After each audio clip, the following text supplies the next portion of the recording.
Hi guys! Magandang hapon! Welcome back po dito sa Gandara Asoy Channel for Showbiz Update. Ang tatalakayin nga natin ngayon at pag-uusapan mga kakimpaw ay patungkol nga po dito sa International Award. Soul Drama Award mga kakimpaw, kung saan meron na pong listahan ng nangunguna mga kakipi. Pero bago po ang lahat ng yan, sa mga hindi pa po nakaka-subscribe sa ating channel, pakiclick lang po tayo na ating subscribe button at notification bell na nariyan sa baba para mag-i-updated po kayo sa mga susunod natin chika patungkol sa Kimpaw. Maraming salamat! And ngayon nga, dumako na po tayo ngayon at pag-usapan ang ilang mga comment na napili nating basahin mula sa ating subscribers bilang pasasalamat sa pagsuporta araw-araw sa ating mga balita. So, ang comment na napili natin today ay mula po kay Miss Mila Borja. Shoutout po sa inyo. Sabi niya rito, ang pogi ni Goyo. Lumalabas ang kapugian ni mataas na ilong ni Pau. Malakas ang appeal ni Pau kaya ang daming humahanga sa Kimpaw. Huwag na painin ang istorbo sa buhay. Pansinin siguro ang mga istorbo sa buhay. Kimpaw, tigilan nyo na ang aming Kimpaw. Nyong nangarap kay Pau. At tigilan nyo ng mangarap kay Pau. Lumayo ka. Maghanap ka na lang ng iba. Lalo na kay Kim. Ayan. Layuan ninyo na rin. Nakakasira lang kayo sa trabaho ng Kim Pau. Tahimik na sila, Paulo at Kim. Huwag nyo nang guluhin ang isip ng Kim Pau. Masaya na sila. Pau, gabayan, masaya na sila ni Pau. Gabayan kayo ni Lord forever, Kim Pau. Kasama mo kami, mga senior fans. Lagi nakasuporta sa Kim Pau hanggang dulo. Thank you so much, Miss Mila Borja, sa inyong comment. And yes, true, lubay-lubayan nila sina Kim and Paulo, di ba? Ang dami naman po diyang iba yung wala pong sabit. And saka mapapahiya lang din sila. Masasayang lang po yung pagod nila kasi si Paula at saka si Kim ay hindi naman sila uubra kay Kim and kay Paula. Lalo naman kay Kim, di ba? Hindi po sila papansinin ni Chinita Princess kasi napaka-loyal niya ni Kimi sa kanyang one and only babe na si Paula Avellino.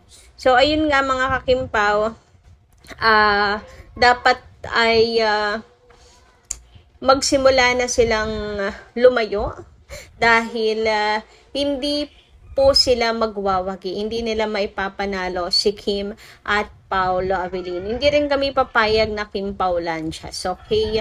Pati yung pangarapin nila na makatrabaho lang ang Kim Pau. Wag po muna ngayon. Please lang.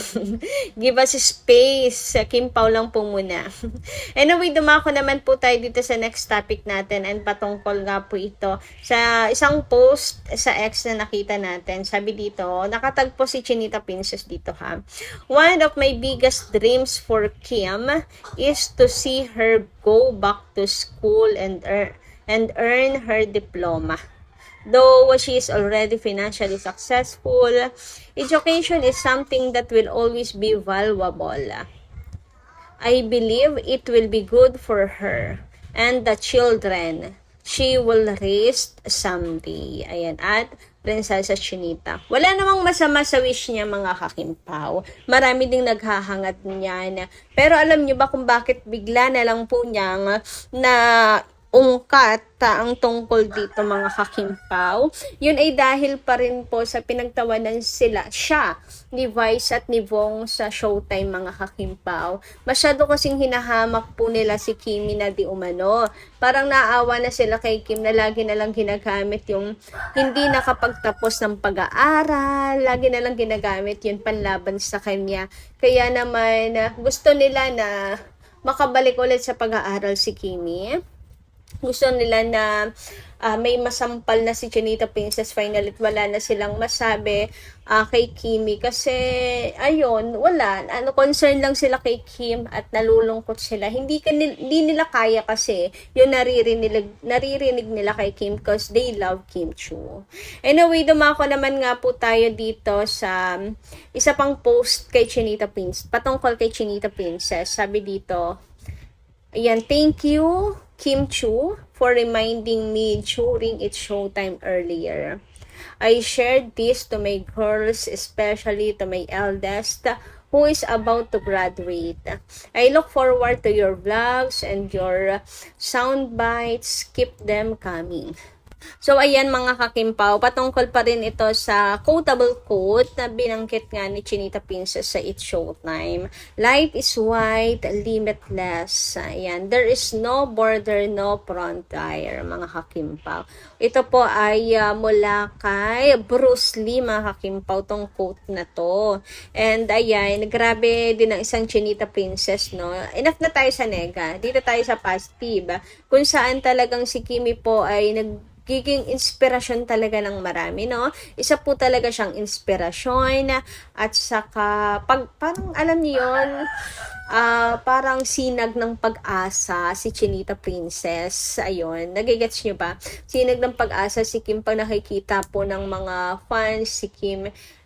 Ayun, biglang nagla-light sila, gumagana ng aura nila. Yung mga taong pag-give up na, mga hakimpaw, ayun, biglang nagkakaroon ng pag-asa sa buhay. Kasi si Kim, marami din po siyang mga pinagdaanan. Ayun, na kakapag-reflect sila na si Kim, ang daming pinagdaanan sa buhay, pero naging successful din, mga hakimpaw. At patuloy pa rin namang dumadanas ng mga pagsubok, pero hindi po si Kimi nagpapapekto.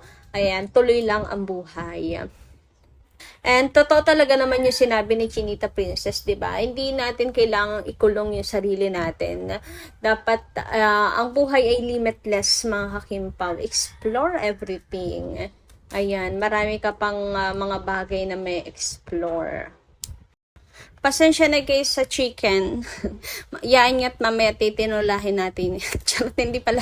Nakapit-bahay pala yun. Hindi pwede.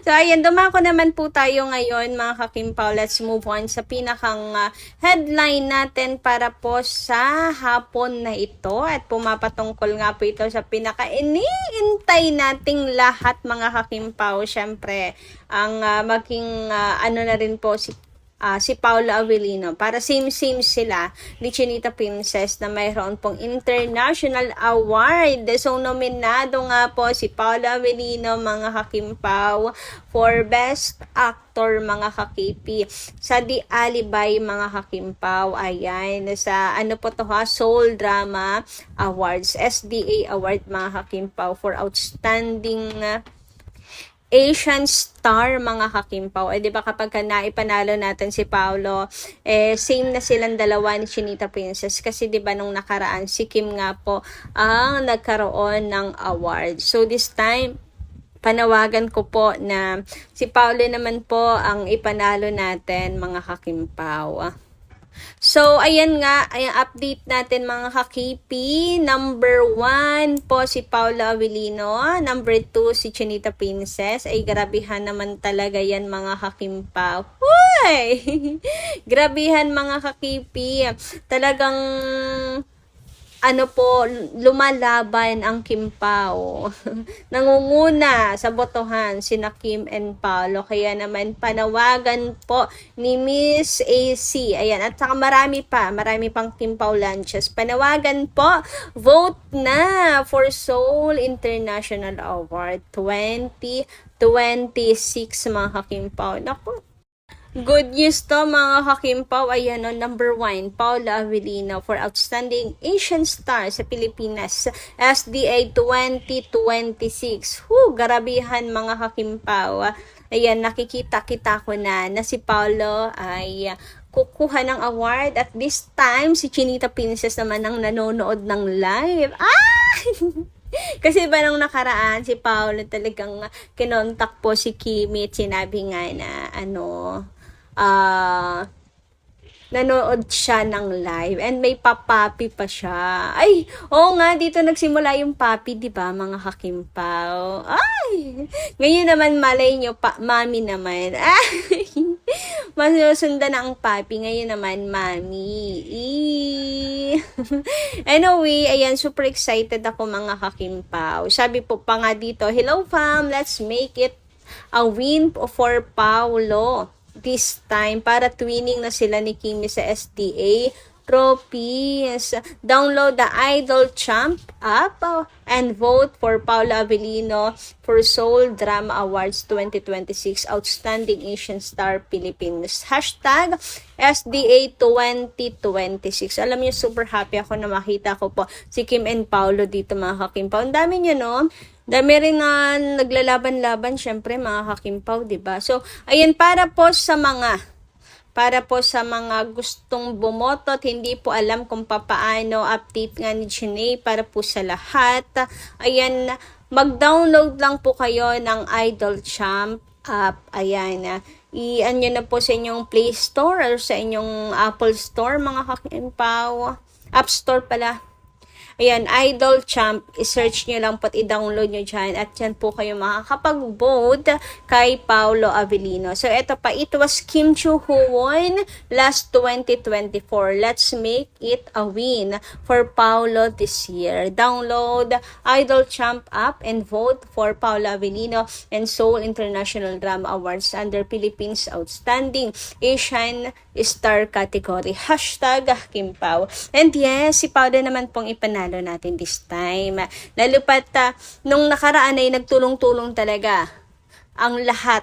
Nagtulong-tulong Kimmers, Paolo Avellino Global, and ang Kim Pao fans. So, tulong-tulong po ang tatlong fandom. So, ngayon, sana, ibag po natin biguin si Paolo Avellino. Tulungan din po natin siya this time. Si Paolo naman. Ayan, meron na pong na-receive naman si Kimi, mga kakimpaw, para vote sila. Malay nyo kasi, hirap naman kasi kapag hindi natin alam next time kung makakasama pa ba si Paula Avellino sa nominees, mga kakimpaw, di ba? Kaya naman, ibigay na po natin ito kay Paula Avellino ngayon. So, yun lang po muna ang aking update this afternoon, mga kakimpaw. Maraming salamat po sa inyong pakikinagan. Kita-kats po muli sa mga susunod natin, chika. Maraming salamat!